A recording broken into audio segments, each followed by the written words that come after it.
I got my man Slim in here, man. Slim, you want to give your own little introduction to the world out there in TV land, I'm man? ODM Slim. How y'all doing, TV land? It's ODM Slim. You know what I'm saying? My intro to this whole game will be Crip Mac. You know what I'm saying?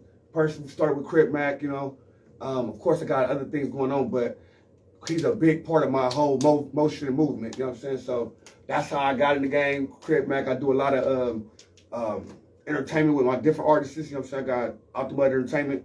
So I got a couple of hot heavy hitters coming out with some hot shit, you know. Okay. So what we gonna do then, man? We gonna go back. We're gonna go back and then we're gonna come back to present. Right? What I wanna do is do my own background as far as TV land, my supporters and my subscribers and followers, man, to give them a little background on as to who you are. So Slim, listen, man, first and foremost, man, where were you born? And where was you actually born in Los Angeles, or where were you and your family descended to Los Angeles? I was born and raised in South Central Los Angeles. You know what I'm saying? My granny, my grandpa came. My mom and her brothers is first generation. You know what I'm saying? So yeah, I'm just, you know what I'm saying? They came from Mississippi. My mom was born in Mississippi. So my auntie and uncle and all of them was born in L.A. I was born in the same house they was born in. Okay, that's what I think. All right, for sure. And so family, your family background, your bloodline is from Mississippi. My dad's side is Arkansas, majority Arkansas, and my mom background is like Mississippi, majority Mississippi. Bet. So mom's Mississippi, pops Arkansas. Right. Okay, because I'm Texas and Kansas City, Missouri, Midwest. Right. Oklahoma City. Right. Okay, bam. So now, born and raised South Central, coming up in South Central in your time and era, of course I would take that's like the early 90s coming up, 90s, 80s, late 80s? Coming up like early 90s, so we really so I was born 87, so early, around like 95, 96, so we growing, we really understanding. That's when we making up little cliques and all that as, you know what I'm saying? Then of course, 99 and all that, till 97 we get put on like 98, 97 and 98. So 98, 97, 98, 99, we all my little squad, we all got put on there in that area, you know what I'm saying? We were trying to beat the 2000, that's what. That millennium. Yes. So everybody was at that time was like, oh, you a 2000 nigga. That's crazy, because I remember we used to trip like that with the bicentennial year in 1976, right? But nigga, boy, right. 87, nigga, I just got out of Folsom in 86. Right. I was fresh out of war, man. Right, exactly. My dad same way. My dad got out of jail type shit too. Yeah. You know what I'm saying? Fresh out. Okay, so growing up in the 90s, yeah. Of course, then you was like, then you didn't get a chance to get experience of that. You was 3 or 4 years old, the 1992 riots. I was about 5. Okay. I was like 5. I got like vivid memories of it, just stuff stacked up in the garage and shit like that, like us having like different like bean bags and had multiple bean bags. So I knew we was like, but I didn't really understood the whole gist of it until I really got older and shit like, all right. Oh, it was booming. You didn't know what mom's watching all this good shit. It was booming. I knew it was like, oh damn, we had bean bags and all type of new shit. We had garage full with microwaves and shit like that. So I knew we had extra shit. You know what I'm saying? I knew it was like it was cracking like that until I seen like, oh damn, it was jerking. Like, you know what I'm saying? I really understood what was going on. You know what I mean? Oh yeah, we was out here jugging, boy. Sure. We was getting it in, man. Yeah, sure. Yeah. If you from South Central, Watts, especially Watts and South Central, yeah, cracked off right there. We Florence Norman, man. Smash it, man. Cracked off. Smash it. You know, I respect that. You know what I'm saying? I respect the whole the movement of it. You know what I'm saying? So I like when people get together. You know what I'm saying? And it's a problem we gotta get together and tear shit down. But like at the time, it wasn't our shit, so we was tearing everybody else shit down. So right. I get it. So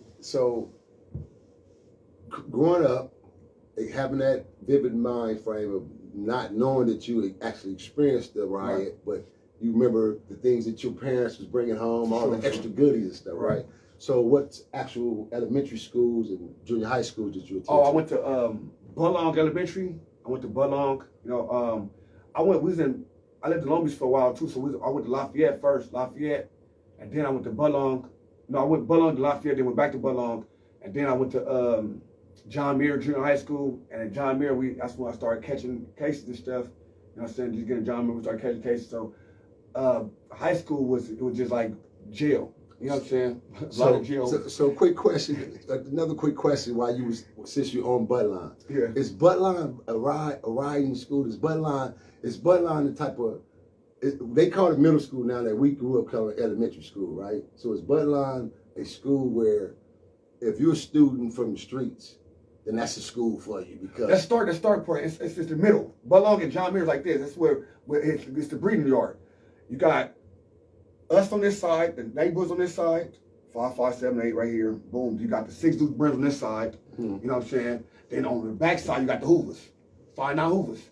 So it's like, Buttline was like, we all went to Buttline, John Muir, and it was like the breeding. That's like start meeting people, and then we go to John Muir, and we banging. We banging. You know what I'm saying? So this was, I know that nigga because I went to Buttline with it. We grew up with Buttline. But now John Muir is the division basically. So, it's like we all on the different sides of like campus. You will see like, oh, the brims hanging over there. Like, you know what I'm saying? Wow, man, that's that nigga Rudy over there. Oh, nigga ain't good, ain't blood, nigga. I went to John. That's crazy, yeah. That's how it is, you know what I'm saying? I got like a couple of people from like 6 brims, like people I know like now, like I see them on like different places, Tiny Ranch, Ken Capone, and all these people I really knew from like John Muir. We went to John Muir together. You know what I'm saying? From fighting in John Muir. Then of course you see them later on in SWAT meets and y'all fighting in SWAT meets and doing all this other stuff into county jail. Now it's like at the county jail, it's like we respect the nigga now. Like we done been to juvenile hall, county jail, all types of stuff. Ain't that some crazy shit, right, bro? When you just sit back and just mentally think about it now. Look at what you just said, how the pattern was. Right. Here's 15 cats, right? And all y'all grew up in different neighborhoods, but went to the same school, right? Knew each other. Fucked with each other. Fucked with each other. Right. All that, played on the playground, slapped little girls, ran around, because that's what we did as little boys. Right. Don't forget about that. Boy, that's in the back shot. Oh, boy, with a helper hit you on your back. Oh, breaks you down, nigga, right? So now, all these good things as a kid, bro. This going to show you how warped our minds getting, how fucked up. Because we grew up the same way. Exactly. You know what I mean?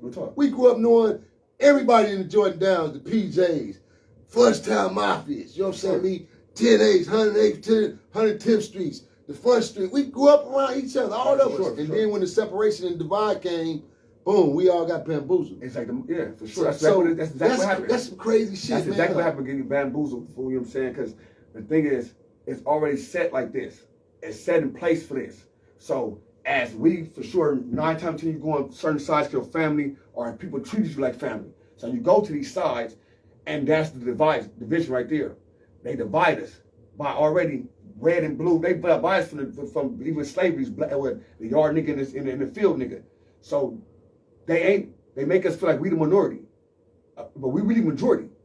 But our mindset, they trip. Oh, you this, you that, you Belizean, you this, you that. Oh, yeah, They break you down so much. Now you turn you to the minority, because now you even know what to identify as. Yeah, but like that's what I was just saying the other day. Like, what is black? Like this is black. Your black color is black. That's a color. Yeah, but color. So how did we get to the significance of black when it used to be Negro? Because the significance, they break you down to a color. We know that if we get you to believe in a color, that you not a human. So you black. You just a color.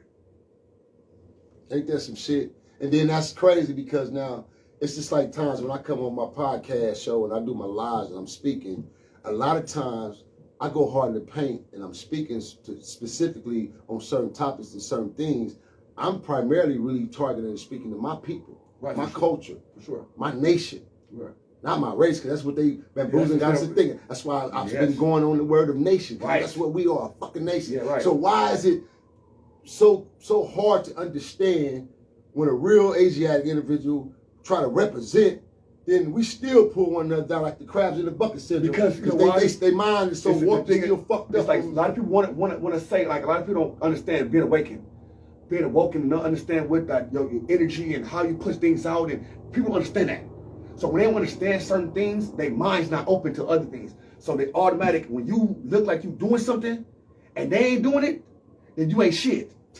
You a bitch, you a buster, you could be the hardest in your hood. But to them right now, you's a bitch, you a buster. It be your own homies that you then fucked with your whole life, and they feel like, oh, Cause you ain't build me up, nigga. You ain't give me no 100,000, nigga. Yeah, I worked hard for my shit. They don't want to work hard for theirs. They want you to work hard for theirs and then give it to them. But see, that still brings us back to the mind frame, the warped mind frame, right. not being willing to educate yourself further. Sure. All right, for prime example, when you were growing up and you start messing up in school, you had parents, right? You had your father and mother in your household, right? I had different households, but I had both parents for sure. But you had both parents, whether it was stepfather, but you no, my dad was just he just lived us household. He whooped ass though. Yeah, co-parent. He whooping ass for sure. So bam. So you come up with the spare the rod. Right. You know what that means. You know what my mama loving me and my father loving me mean, because they whooped on my ass when I got out of line. They didn't just let me be a badass or run them up. Exactly. So today, in today's society, is different. It's the opposite. So we got to understand that a lot of the mentality kids and youngsters that we're dealing with, and then when we're speaking to them, and in terms of them being in debates about it, is because they didn't get what we had. Right. And that's why I always say, sure. A lot of these kids, bro, all they want really is the nurture and the love. I mean, they really want a real, to know what it feel like to have a real masculine, massive man in their life to love them, whether it's an uncle, a grandfather, my own real biological father, especially a biological father. Do you know how that would be a big, great change? That's a change in a lot of people's life. And I didn't understand it at first until I really had to start getting deeper than myself, breaking myself down. You had to grow. And I had to understand, like, all right, this is how I became this, because I had him to instill this type of stuff in me. It wasn't me just, knowing what the fuck I need to do, because I always thought it was just me. Right. But it was him instilling it into me, whooping my ass, telling me what I need to, don't do this and don't do that. And even as a kid, as a baby, he was instilling shit to me. That's hot, that's fire, this, that. And I understood, like, you know what I'm saying? So me now, I have to, like, all right, when I do my child like that, same way. I instill into them. Even when I'm not with their moms, I still instill my morals and principles into them, because they need that. That's right. It's a nurturing, the mom nurturing that seed, this and that, and the father leads and educates. So it have to. He have to educate. He have to learn. It can't be no dumb person. You can't just be, oh yeah, I'm gonna learn later. No, you got to really understand that we a dying breed. They trying to kill us off. Man, you know what I'm saying? We killing each other. They killing us. They putting us in prisons. They don't understand that. Oh yeah, I would go kill an op. Yeah, I killed an op. But guess what? You got life now. So now two gone. Cause I killed one. Now, one mama crying because her son dead, and the other mama crying her son got life. Straight up. So people understand that.